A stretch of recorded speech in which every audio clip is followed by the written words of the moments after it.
वडे बनवते त्याचं साहित्य दाखवते। हे ओलं खोबरं आहे नारळाचं किसलेलं 3 वाट्या घेतलाय। ही साखर आहे 2 वाट्या। हे दूध आहे 2 वाट्या।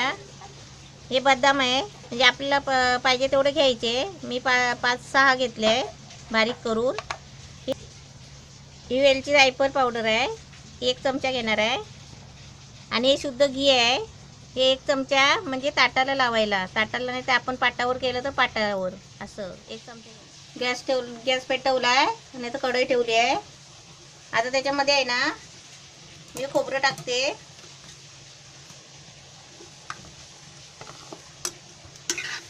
खोबरं आहे ना असं चांगलं थोडं भाजून घ्यायचं आधी। खोबऱ्याच्या अंदाजाने आहे ना सगळं करायचं। खोबरं आपण केवढी पण वाटी असू दे ते आपण मापाने घेतलं ना खोबरं तेवढंच मापाने साखर घ्यायची 2 वाट्या। म्हणजे 1 वाटी कमी घ्यायची म्हणजे 2 वाट्या घ्यायचं। 3 वाट्या खोबरं 2 वाटी साखर 2 वाटी दूध असं घ्यायचं। असं 1 मिनिट चांगलं भाजून घ्यायचा। आणि आता त्याच्यामध्ये आहे ना मी साखर टाकते। ही साखर आहे 2 वाट्या।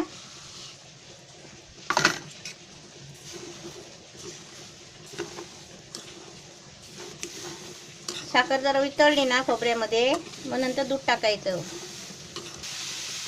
आता त्याच्यामध्ये दूध ओतते।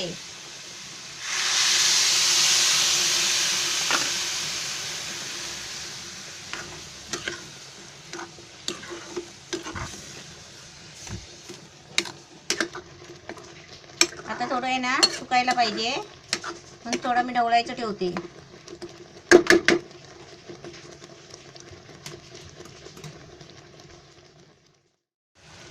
ही वेलची जायफळ आहे पावडर हे आता मी त्याच्यामध्ये 1 चमचा टाकते।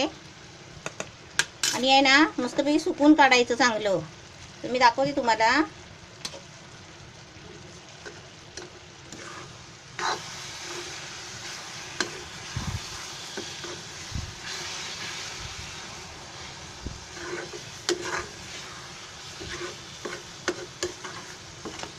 आता त्याच्यामध्ये आहे ना हे बदाम टाकले हे बारीक बारीक करून टाकले।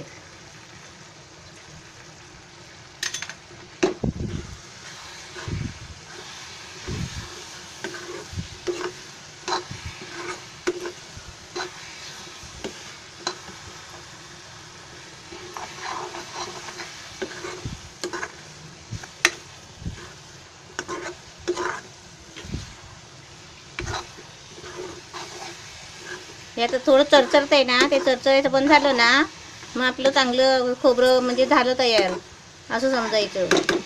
छान झालं आहे सुक्क आता।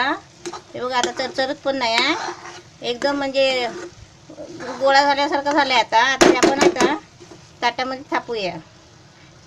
गॅस बंद करते। हे कढईमधून काढून घेतलं आहे आणि आता ताटावर आहे ना तूप लावलं आहे आणि त्याच्यावर आता हे थापते।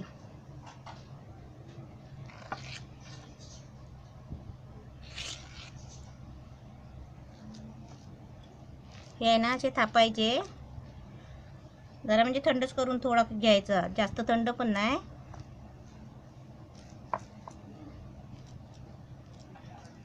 हाताला चिपकतो ना मग असं पाणी घ्यायचं थोडा हात असा जरा ओला करून घ्यायचा।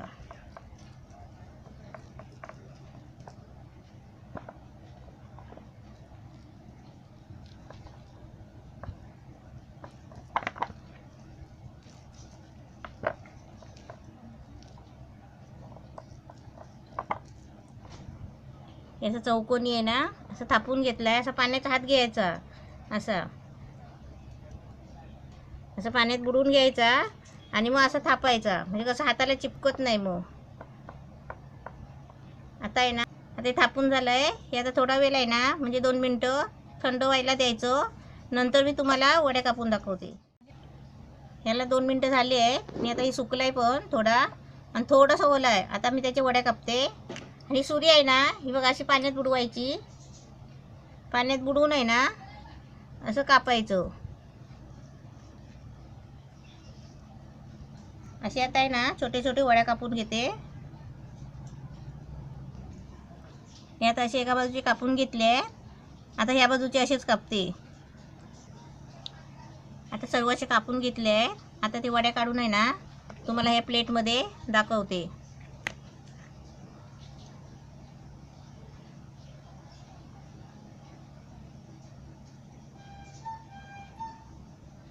असे सर्व वड्या काढून आता तुम्हाला मस्तपैकी दाखवते. नारळीच्या नारळ वड्या मस्त झाल्या आहेत. नारळी वडी मस्त झाली आहे, छान झाली आहे. आणि आता तुम्ही पण असेच बनवा मस्तपैकी.